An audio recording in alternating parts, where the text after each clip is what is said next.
What is up, night crawlers? Thank you all so much for being here. Now, sit back, relax, and let me tickle those inner fears. Dylan looked down at the blood on his hands, and then to the knife laying several feet away. Disbelief flooded his mind. How did this happen? What do I do now? What do we do now? He glanced at his two friends that were huddled next to a wall several feet from him. Noah and Oliver were both too afraid to move. He could see that their hands were visibly shaking. He could hear the muffled whimpers, and he noticed a rank smell coming from their direction. Dylan glanced down and could see that they had both wet their pants, but wasn't sure who had lost control of their bowels. It didn't matter though. Oliver broke the silence with a small whisper. "Dylan?" Dylan sat still for a moment longer, listening to every sound he could hear. He heard the faint sounds that are common to a haunted house. Loud music, fake screams.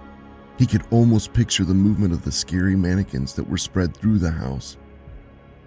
He heard rustling noises, the sounds of what could be water pipes dripping, and then the sound that sent shivers down his back. Why is this happening? He kept repeating in his head. And for a few brief moments, his mind drifted back. "Yo, DK421, you ready for this?" Oliver asked. "You effing better be, DK," Noah chimed in. "My guys, you know your shit's weak," Dylan replied. 3v1? DK, you're gonna be destroyed, Ricky said, laughing. DK421 was a nickname that Dylan had been given a long time ago by his friends. Dylan loved Star Wars, so much so that he even wrote a story about the stormtrooper TK421's life up to his final moments. TK421 was one of the stormtroopers that sadly lost their lives when they entered the Millennium Falcon that had been trapped on the Death Star in a galaxy far, far away. But now, the four boys found themselves locked in a custom versus match in the game called Call of Duty. Dylan was so much better than his friends, and they all knew it. So they were always out to get the final shot on him. Of the 100 or so matches they have played, they've yet to defeat him once. "Oh yeah, no, you guys are definitely gonna get me this time," Dylan said, the sarcasm dripping from his words. "Isn't that right, Polo?" he said, rubbing his dog's head just between the ears. Polo's ears perked up when he heard his name, and he turned his head toward Dylan. He panted just a bit, which then brought on that big old pity smile that Dylan loves so much. "See, even Polo thinks you have a chance," Dylan exclaimed, holding back his laughter. Polo then opened his mouth in a massive yawn that ended with a slight shake of the head and a very small whimper just at the end. Polo looked over at the boys, then lowered his head back to Dylan's lap. "He's totally on our side this time," Oliver yelled. Dylan looked at his friends. "It's time to man up or shut up, little boys," and then pressed the X button on his controller, and the game started. The groans and the cursing and the wails of defeat sounded almost like they were grown sailors who had inhaled some helium. The profanity that spewed from their mouths would have made their parents either hide their faces in embarrassment or hold their head up with pride.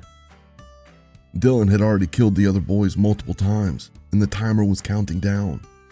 3 minutes, 22 seconds left to go. That's when Polo lifted his head and looked towards the front door. Dylan didn't really pay attention to Polo at first, and then he could feel the growl in Polo's chest more than hear it. He glanced down at the pit bull, wondering what his issue was. Dylan looked over and didn't see anyone through the small window at the top of the door.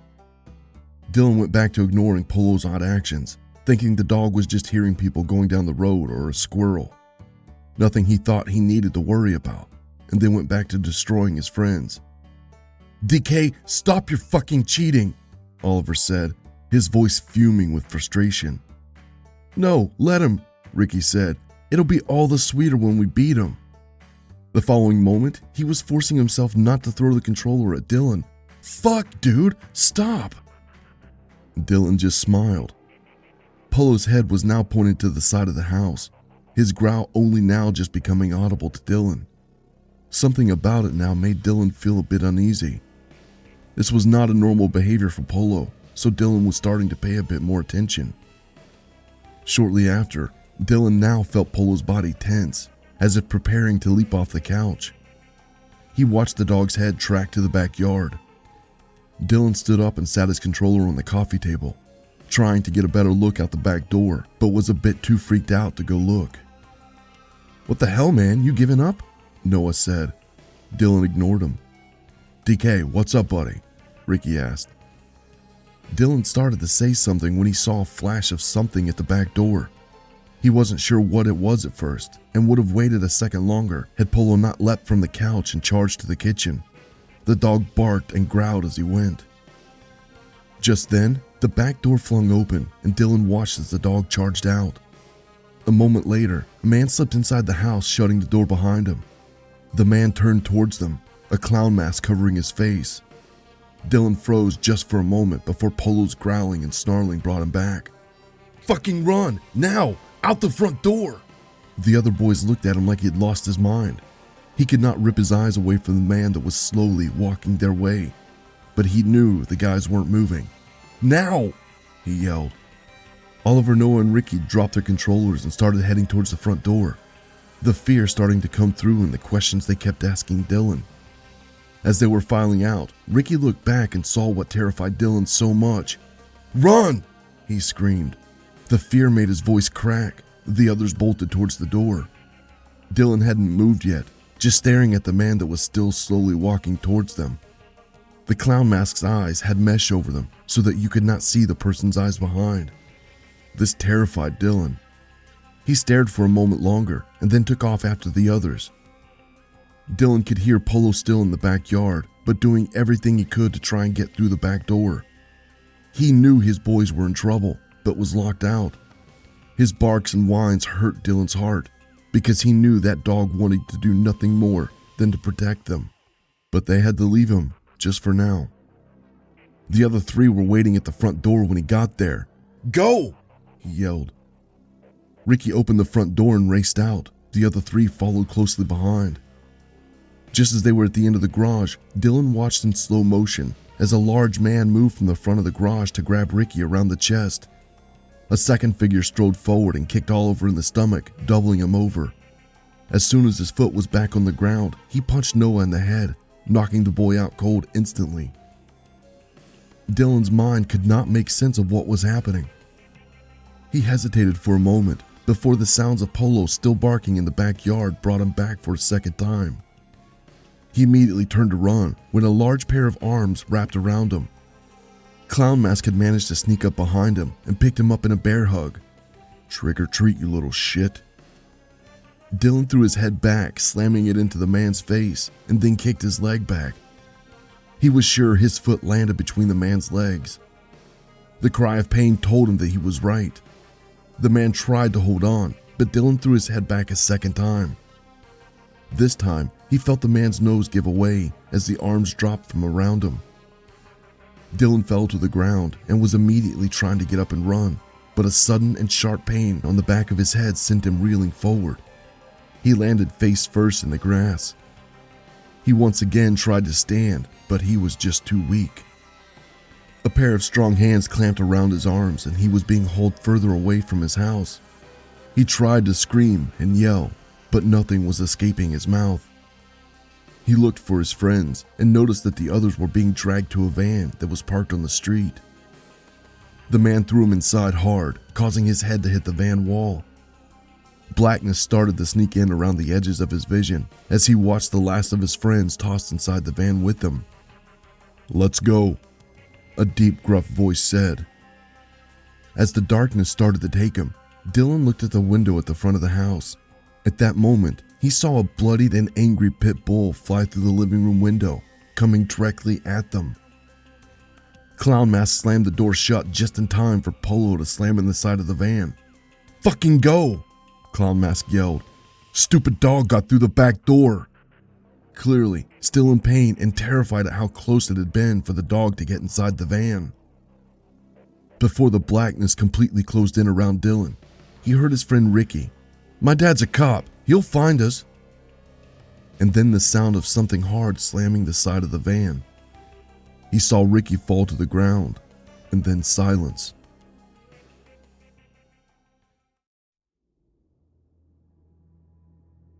When Dylan had finally come to, he heard his friends sobbing quietly, and he glanced over at them. They were duct taped to chairs and had been gagged. He tried to ask them a question, but immediately became aware that he also had a gag in his mouth. Shortly after, he realized he could not move his hands or feet. His eyes darted around the room, trying to figure out what was going on. Tears stung his eyes and blurred his vision. So when he first saw Ricky laying on the floor, he thought he was just unconscious still. Dylan began trying to scoot on his chair to maybe wake Ricky up. The voices stopped him cold. "You killed a cop's kid, you dipshit," came an angry growl. He recognized the voice of Clown Mask. "I didn't mean to," came a response. "Oh, sorry, Mr. Copper. I didn't mean to kill your son," Clown Mask said. "Fuck!" Something didn't seem right to Dylan. Something that man said didn't make sense to him. "You killed a cop's son." Those words stuck with him for a moment. Ricky's dad is a cop. The thought process ended there as his mind finally made the connection. Dylan then looked back at the lifeless body on the floor, understanding now that Ricky wasn't tied up, because he was dead. One of his best friends was dead. The tears started streaming faster now. The thought of his other friends dying, the thought of his mom and dad, of Ricky's dad, of the parents of Oliver and Noah not knowing what's happening. The shock caused him to start rocking back and forth just a bit. As he did, something sharp on the back of the chair scraped his hand. He could not control the frenzy that was swirling through his mind, the crazy of what was happening. Dylan's young mind could not handle the trauma.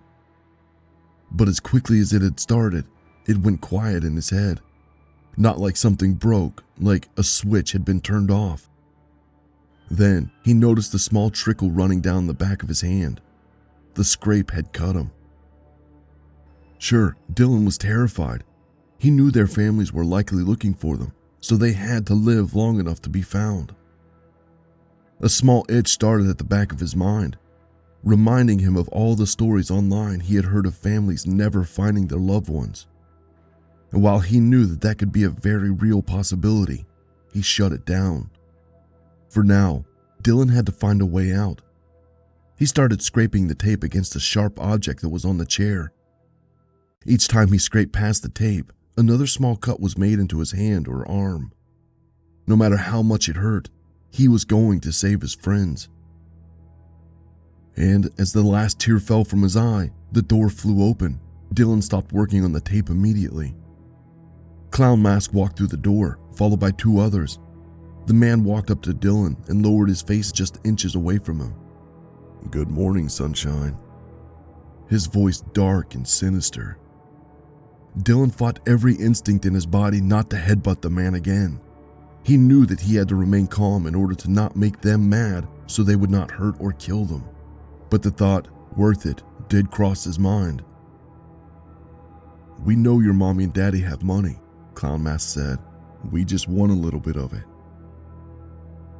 Dylan knew his parents were rich, but never really understood just how rich they were, even though they could have bought a much larger house or lived in a much nicer neighborhood. They've always told him that he would never need to worry about money. But his parents still like to live a much simpler, less extravagant life than others with money would. "So don't worry," he continued. "As long as you three play nice, there is no need for anyone else to be hurt or killed." As he glanced down to Ricky's body, Dylan heard Oliver and Noah start crying just a bit harder, but Dylan simply bit his tongue to keep from showing any emotion. He was not going to give them any satisfaction of him being afraid. "Make the call," Clown Mask said, standing up to his full height. Eyes still on Dylan for a moment longer, and then he turned to the other man. One of the other men pulled a phone from his pocket and quickly dialed a number. The moment Clown Mask had turned away, Dylan started working on the tape around his wrist again. The man put the phone to his ear. There was a pause. Hello, are you missing something? A pause. That's right, we have all 4 of them. Another pause. If you wish to see them again, it'll be 2 million each child. A longer pause this time. The man looked at Clown Mask. They want proof they're alive. Clown Mask looked back at Dylan. Dylan stopped. This one. But be warned, boy. If you mention your dead friend, I will kill you all and your families will never see you again. The man said. Dylan nodded. Clown Mask took the gag from Dylan's mouth, and the other man walked over and placed the phone to Dylan's ear. Hello? Dylan said. His mom was on the other end. Yeah, we're all here, Mom. No, Mom, I have no idea where we're at. Just then, phone guy pulled the phone away and back to his mouth. Do we have a deal? A long pause. Excellent. Drop place will be texted to you after the call. You will have 1 hour. And then he hung up the phone and slipped it back into his pocket. Now you little fuckers better be quiet and not try anything. Otherwise, we'll be sending you all back to your parents. Dead, Clown Mask said. More sobs from Oliver and Noah. Dylan simply closed his eyes and nodded.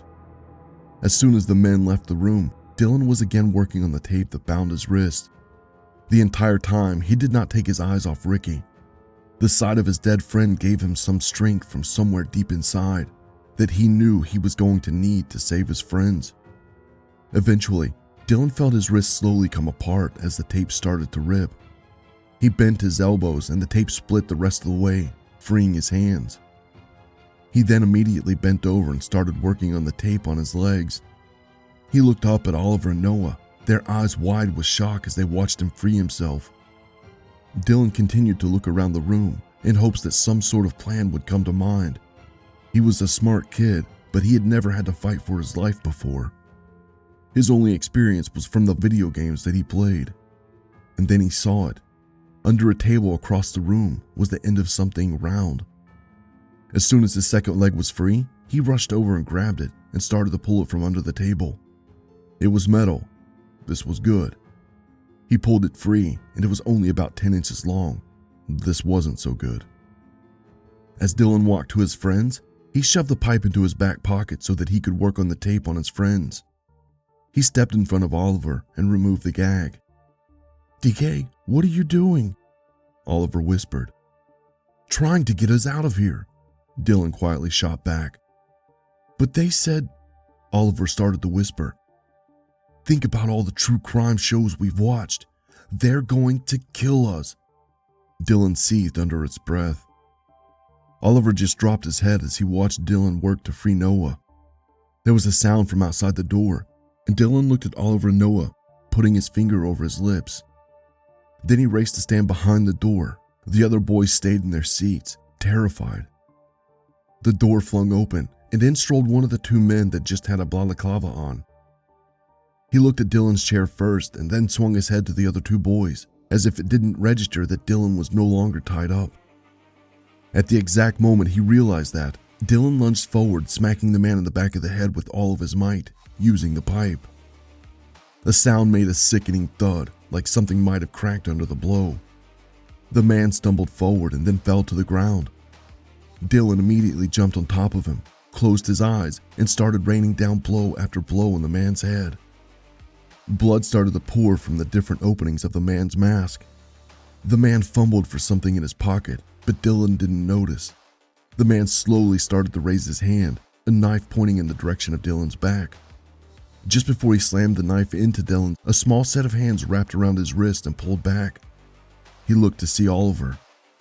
Dylan slammed the pipe into the man's head a few more times before the gasp and crying of his friends caused him to stop and open his eyes. He looked at them first, a look of pure horror on their faces, and he slowly looked back down to the man. At first, he didn't really understand what he was looking at, and then it slowly hit him. The red liquid coming from the holes in the balaclava was blood. The heat from Dylan's face bled away, and he suddenly became very ill.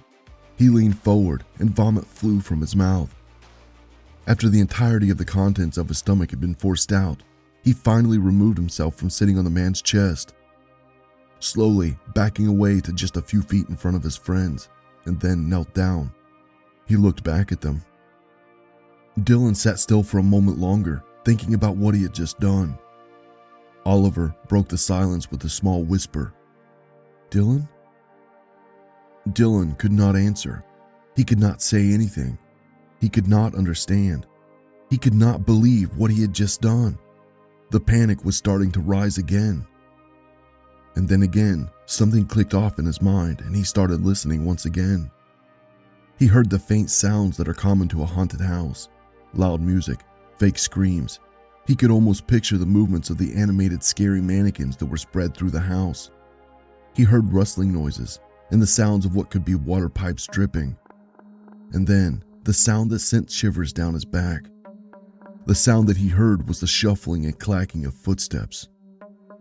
The steps were likely from the two remaining men that would be here at any moment and kill them for what he had just done. Dylan again looked at his friends. "We have to go now," he forcefully whispers. Oliver and Noah hesitated. "Now," Dylan said, raising his voice just a bit. He slid over to where the knife was and picked it up. He looked at it for a long moment, turning it over in his hands. He was only ever allowed to use a butter knife, and now, a real one, he was likely going to have to use to save his friends. The thought made his stomach churn a bit. He held out his hand with the pipe in it for one of his friends to take, but neither accepted it first. Dylan thrust it at them again. This time, Noah slowly took it from him, staring down at the blood-coated pipe, tears streaming down his face. The footsteps in the hallway brought them back to the moment. Dylan looked at his friends and then snuck over to the door. He slowly pushed it too, but not closing it all the way. From the hallway came Clown Mask's voice. "Shit, I forgot my phone. I'll be back in a minute." Relief flooded Dylan as he heard one of the footsteps receding back down the hallway, but his gut tightened as the second set was getting closer with each step. Dylan prepared himself to attack as soon as the next man came inside the room. He looked at his friends, who were once again huddled next to the wall, looking even more terrified than before. "I have to save them. I'm going to save them," he said to himself. The door opened and in walked the second man. "What the fuck?" the man said, not stepping all the way inside the door. Dylan panicked and jumped into the back of the door as hard as he could, slamming it into the man. The man was knocked off balance just a bit when Dylan rushed around the door, holding the knife out like he was offering a cup of tea. And then he felt the blade sink in. It was a disgusting feeling coming through the knife. Dylan wanted to vomit again. Dylan was preparing to pull the knife from the man's stomach when a heavy blow landed on the right side of his head, and Dylan stumbled backward, not understanding what had happened. The man was supposed to be so hurt he couldn't fight back. He stared at the knife sticking out of the man's stomach.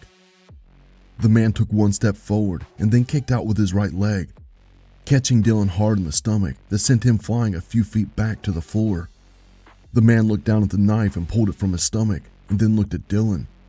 "Oh, I'm going to enjoy this." The man stalked forward and stood over Dylan, then straddled his chest, using his knees to pin Dylan's arms to the ground. "I knew we should have dealt with you." He used the flat of the blade to trace Dylan's throat. Once the tip of the blade was touching his skin, he spun it just a bit, causing the tip of the blade to burrow down into Dylan's neck. Dylan screamed out in pain. "Oh, that's gotta hurt a bit," the man said in a very satisfactory tone. "Help me," Dylan screamed. "Guys!" The man looked over at the two boys and immediately noticed they were quaking and that they had peed their pants, and that's when the smell finally caught in his nostrils. "Oh, someone shit their pants." Dylan struggled under the weight of the man, to no avail. "Guys, please," Dylan pleaded. "Oh, they aren't going to help you. They're just scared little girls. Their balls probably haven't even dropped yet." He let out a laugh. He then reached down and grabbed Dylan's hair and slammed his head to the floor. Looks like you could use a haircut. Please, help. Want me to take a bit off the top? The man said. He placed the knife on Dylan's forehead and pressed the blade in just a bit. The sharp knife bit into Dylan's flesh, causing him to scream out in pain again. The man laughed out loud. This is going to be so much fun. The man's words cut out when the pipe flew past his head and landed with a loud clang on the ground. He started to laugh as he looked over at the boys. Really? That's the only thing he had time to say before Dylan planted his feet on the ground and thrust his body upward with all of his might. The man was so distracted by the pipe that he didn't realize that he was being thrust forward, up and over Dylan's head. On pure instinct, his hands came up in front of him to break his fall. Still holding the knife in his hand, it was pinned to the ground, blade pointed up. In the silence of the room, you could hear the sound of the blade sliding into the man's neck as he landed on the knife with all of his weight. He immediately sat up, confused about what was happening. He yanked the knife from his throat and blood spurted everywhere, all over the floor and all over Dylan's face. The man stood up for a brief moment before grasping his throat with his hands. He stared at Oliver and Noah for just a moment before collapsing to the ground face first. A disgusting crunch as his nose shattered under the weight of his body. The boy stood there in shock for a moment, just looking down at the man. The second man dead in the room, the third body. They had not had time to check on Ricky since this all started, and Dylan knew they still didn't have time, but he could not leave without at least checking on his friend. Dylan walked over slowly and knelt down next to Ricky, putting his hand on his chest to feel if he was breathing. His chest did not move. Dylan looked up at the face of his dead friend. It was bruised and slightly smashed in on one side.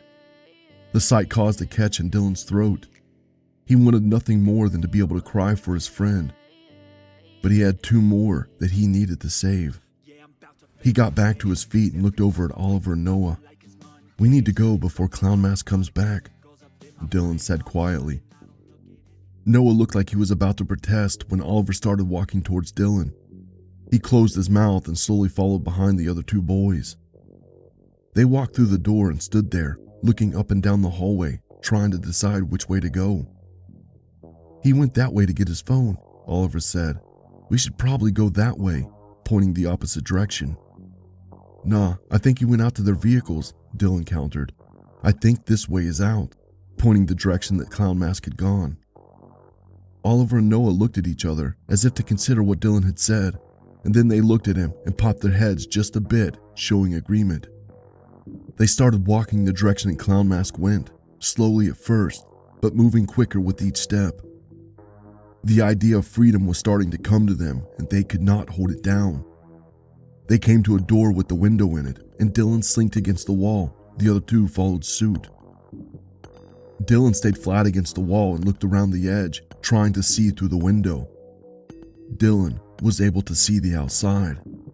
He saw the front of a haunted house, a food stand that was in front of it. He saw trash cans and many other things. What he did not see was people. He didn't even see Clown Mask. The idea that they were at a fairground and there were no people seemed to chill him to the core. But he knew if they could at least get out of the building, then maybe they could hide until they were able to get away, or people would start showing up. Let's go, Dylan whispered. He stepped up to the door and opened it slowly and as quietly as he could, the other two close on his heels.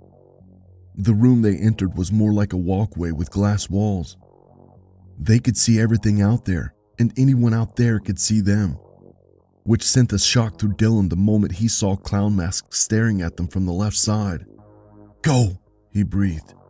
All three of the boys took off as fast as they could to the furthest door.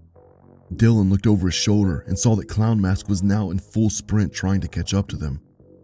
He knew that they weren't going to make it to the far door in time. His heart began to sink. Suddenly, a thought popped in his head. Keep going, he yelled.